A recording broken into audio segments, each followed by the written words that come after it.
नमस्कार दोस्तों, स्वागत है आपका अपने YouTube चैनल पर।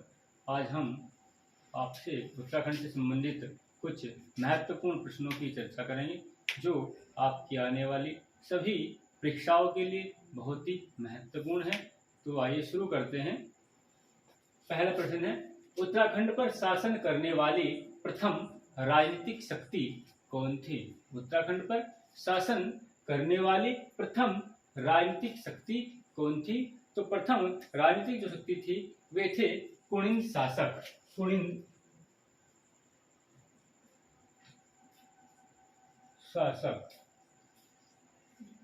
शासक उत्तराखंड पर शासन करने वाले प्रथम राजनीतिक शक्ति थे। नंबर 2, हर्ष के समय में ह्वेनसांग ने उत्तराखंड की यात्रा की थी, उसने इसे क्या कहा? हर्ष के समय ह्वेनसांग ने, हर्ष के समय उत्तराखंड की यात्रा किसने की? ह्वेनसांग ने इसकी यात्रा की। उसने इस राज्य को क्या कहा? तो उसने इस राज्य को क्या कहा? उसने कहा था ओ ली ही मो पू लो, ओ ली ही मोपुलो या ब्रह्मपुर। उसने क्या कहा इस राज्य को? ओ ली ही मोपुलो या ब्रह्मपुर कहा। प्रश्न नंबर 3 था, उत्तराखंड के किस राजवंश को प्रथम ऐतिहासिक राजवंश माना जाता है? उत्तराखंड के किस राजवंश को प्रथम ऐतिहासिक राजवंश माना जाता है? तो माना जाता है कार्तिकेयपुर राजवंश को। कार्तिकेयपुर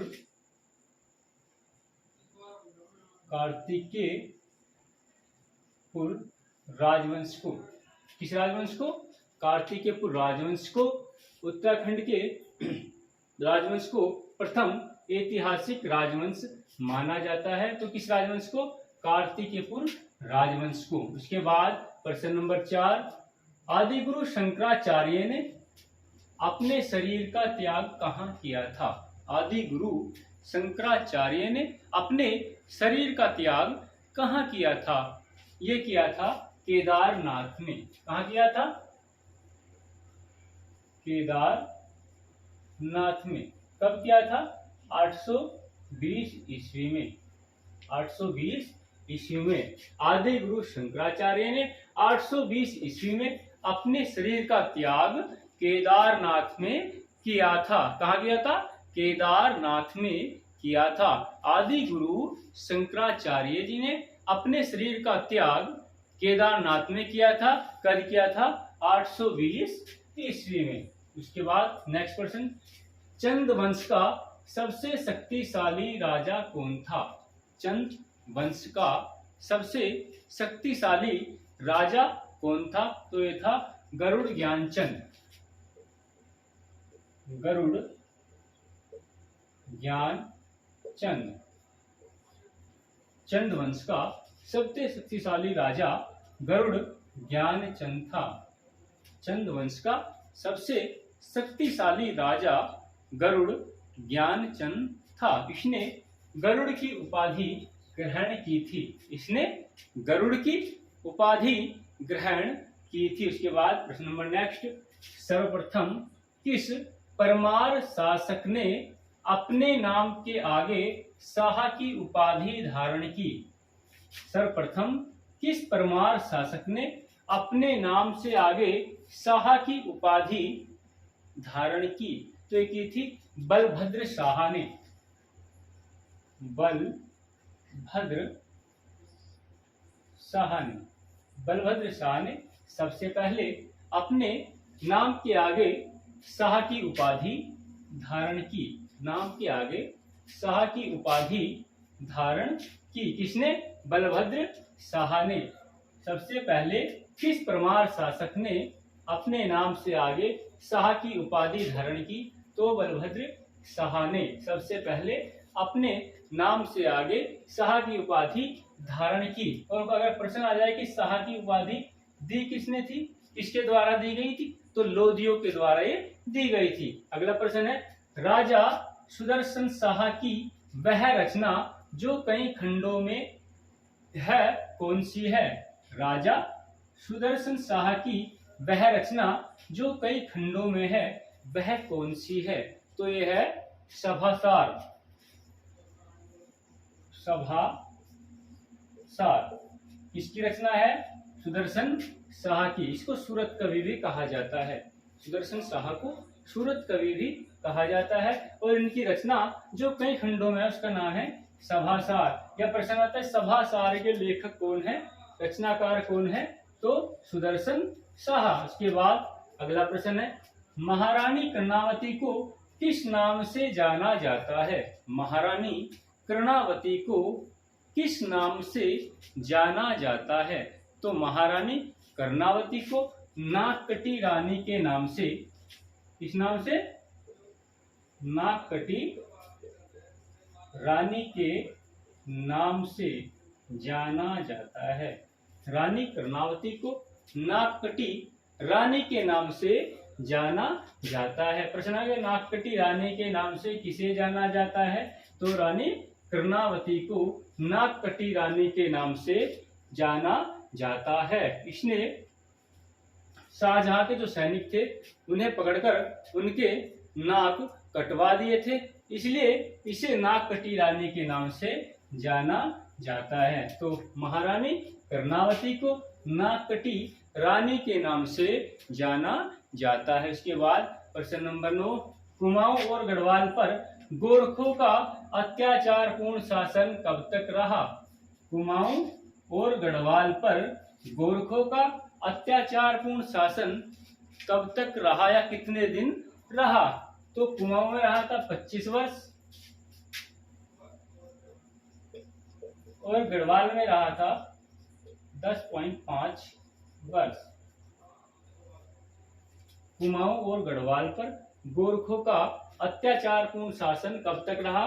कुमाऊं पर 25 वर्ष और गढ़वाल पर 10.5 वर्ष। उसके बाद प्रश्न number next last question Kumaon परिषद का कांग्रेस में विलय कब हुआ?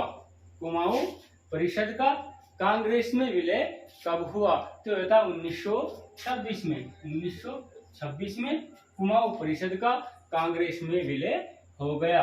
1926 में कुमाऊं परिषद का कांग्रेस में विलय हुआ। कांग्रेस में विलय कब हुआ कुमाऊं परिषद का? 1926। एक बार रिवाइज कर लेंगे। उत्तराखंड पर शासन करने वाली प्रथम राजनीतिक शक्ति कौन थी? तो पहली जो राजनीतिक शक्ति वह थी कुणिन शासक।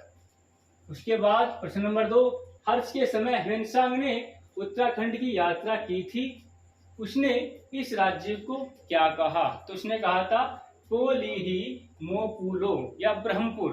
उसके बाद प्रश्न नंबर 3 उत्तराखंड के किस राजवंश को प्रथम ऐतिहासिक राजवंश माना जाता है? उत्तराखंड के किस राजवंश को प्रथम ऐतिहासिक राजवंश माना जाता है? तो कार्तिकेयपुर राजवंश को, कार्तिकेयपुर राजवंश को प्रथम ऐतिहासिक राजवंश माना जाता है।